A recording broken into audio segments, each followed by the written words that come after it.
Hey everybody, it's Casey Williams. In the last month, I've driven 3 six-figure SUVs. And you gotta be honest, that's a lot of money for a big old wagon for your family. So here's the challenge. Let's see if we can find a vehicle that's 90% of the luxury and power at half the price. And we may just well have it this week. The 2025 Kia Telluride X Pro. Let's go have a look at it. The Telluride is Kia's largest SUV, a 3-row SUV. And I've always liked the way it looks. It's always had this upscale British look to it. And this one, especially with the dark package on it, think of this as kind of Rolls-Royce's black badge package. And being the X Pro, it's kind of like a Subaru Wilderness, a little bit of off-road capability too, all baked into one vehicle.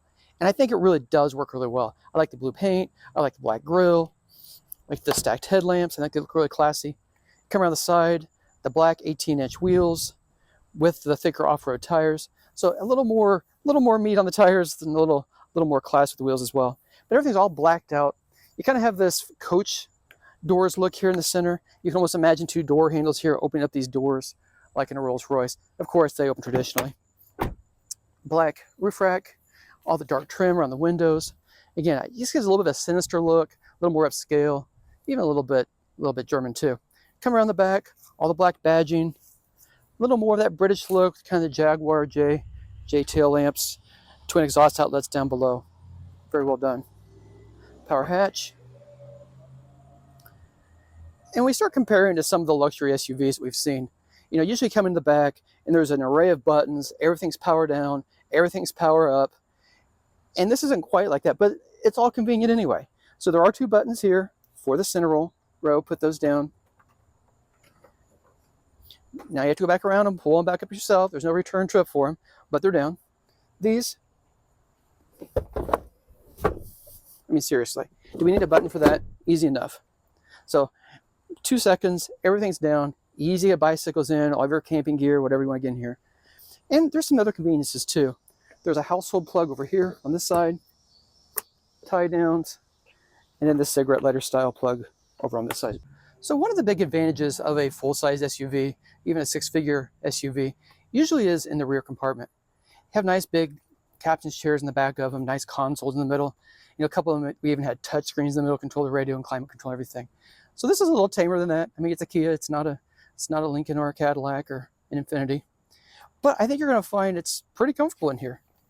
Got captain's chairs, they're heated and ventilated in the back, so easy to get comfortable. More power plugs up here, USBs, got place for groceries. Window shades. You want to hide from the paparazzi? You can do that in the back of here. And a couple other things I really like. Getting into the back seat, kids, you just walk right through here. Pretty easy. But if you're an adult, 1 button, slides forward, easy into the back. So another advantage of full-size SUVs, usually there's a little more rear seat space in the 3rd row. This one's not bad, especially with the seat kind of up a little bit. I don't know I'd want to ride back here all the way across country, but 2 kids back here going for a weekend outing, no trouble at all. So if you had plopped me down in the front of this vehicle and I hadn't seen the badge on the steering wheel, I would have thought it was in a luxury brand. I mean, everything feels almost as nice as it does in vehicles. They're twice as expensive. Let's just start with some of the details. I like the stitching on the dash, stitching on the console, contrasting with the brown. This is the SX Prestige package, so it is the luxury trim, but everything's just very beautifully designed. The wood's fake, but if you rub your hands over it, it's got a little bit of a rough feel to it, a little open pore feel to it. It looks really pretty, looks authentic unless you kind of start tapping on it, and you can tell it's plastic. Napa leather seats in the front, heated and ventilated up here, easy to find controls for it. Got your wireless phone charger down here in the console, just like the luxury brands. Piano finish. Again, it's plastic, it's not wood. Who cares? At half the price, it still looks really, really good. And being honest, it's actually easier to use this vehicle than a lot of the luxury models. The twin screens, again, luxury cars have them. It's very nice. Very clear and crisp gauges. Touchscreen, not a lot of drama with other controls. Well, by the way, the windshield wipers and the headlamps are easy to find too. Not always true in some luxury ones. Usually it's buried 3 menus deep in the touchscreen. Thank you, Kia, for leaving those alone. But easy to connect your phones. You've got wireless Apple CarPlay, wireless Android Auto. Down below, Everything's easy to find.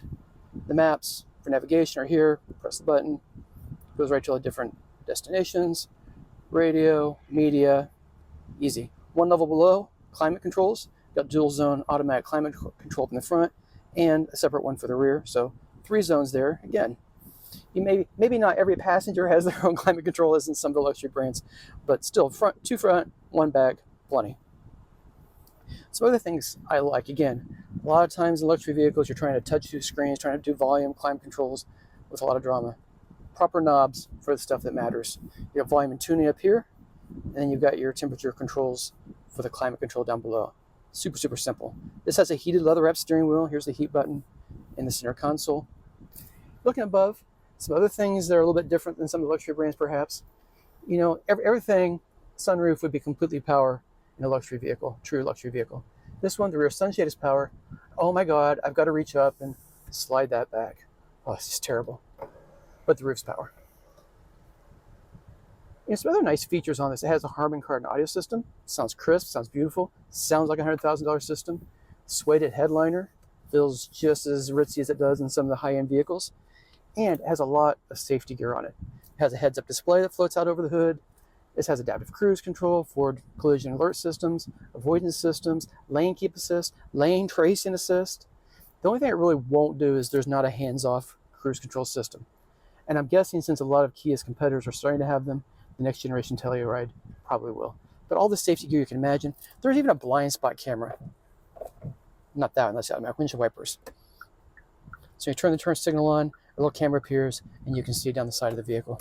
Same on the right side. So a lot of clever safety gear and just a very comfortable vehicle to be in. So probably the biggest difference between this Telluride and a true luxury SUV probably is in the driving experience. And it starts with the powertrain. You know, the vehicles we've had twin turbo V6s in them. They've had supercharged V8s, lots of horsepower, 600 plus horsepower in some cases. This one, not quite that powerful, but it's enough for a 3-row crossover. So this has a 3.8 liter V6, delivers 291 horsepower, which I think is enough power for this. Gas mileage pretty good, 18 miles per gallon in the city, 23 highway. So you load up the kiddos, you got 7 people in the vehicle, still getting pretty good gas mileage. That's partly due to the 8-speed automatic transmission. This does have full-time all-wheel drive. You can lock it into 4-wheel drive if you want to do some off-roading. And this is the X Pro edition, so you might do some light off-roading. You're not going to get too far off the trails, but you got the tires and you got the powertrain to do that if you want to. You can also configure the driving modes here. So I've got it in comfort. You can put it in sport. There's an eco mode as well for better gas mileage. That doesn't conjure any more horsepower, but it does make different use of the power you have. So it makes the throttle a little more sensitive, a little less sensitive. Shift points in the transmission a little bit different too. However you want to optimize your driving experience. So some of the luxury vehicles, most of them we've had, have electronic suspensions, air suspensions, magnetic ride control. This doesn't have any of that on it. It does have an air suspension in the back to adjust for heavy loads. So if you have 2 or 3 people in the back row and you got a trailer on the back, it will level itself out. But it's just a 4-wheel independent suspension otherwise. But this also makes the case you don't really need a complicated suspension to have a comfortable ride. With the fat tires, the 18-inch wheels, it absorbs the bumps really well. The suspension absorbs it really well. It doesn't have to be complicated to have a vehicle that handles well, rides well, and drives very nice.